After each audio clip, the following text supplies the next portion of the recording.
National Flood Emergency Preparedness and Response Plan for Nigeria as part of efforts towards mitigating impact of the natural disaster on the society. Minister of Humanitarian Affairs, Disaster Management and Social Development, Sadiq Umar Farouk, announced this at a media briefing after the meeting of the Council.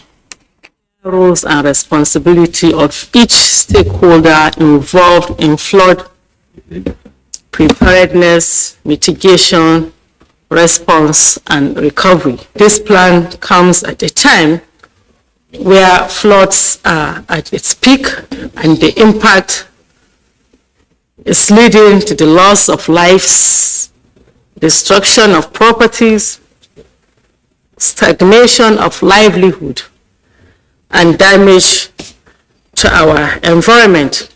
We call on all states and operational stakeholders to implement the plan so that we can return to normalcy and protect our national development.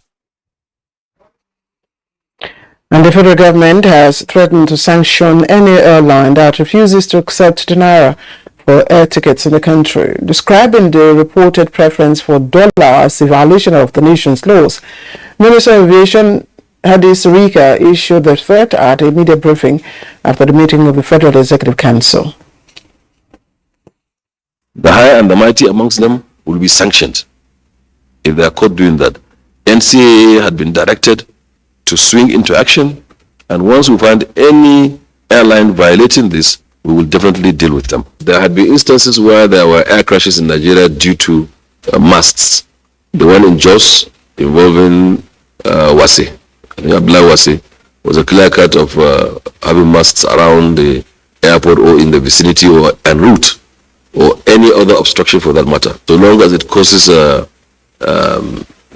unsafe operations, that needs to be determined, and that needs to be regulated by NTA. The government will ensure that the law has been enforced.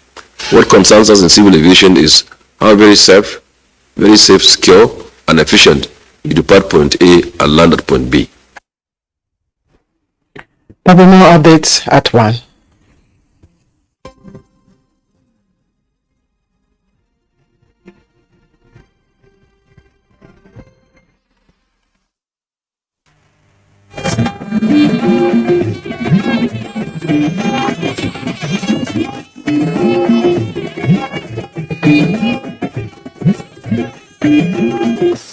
This is the network service of the NTA.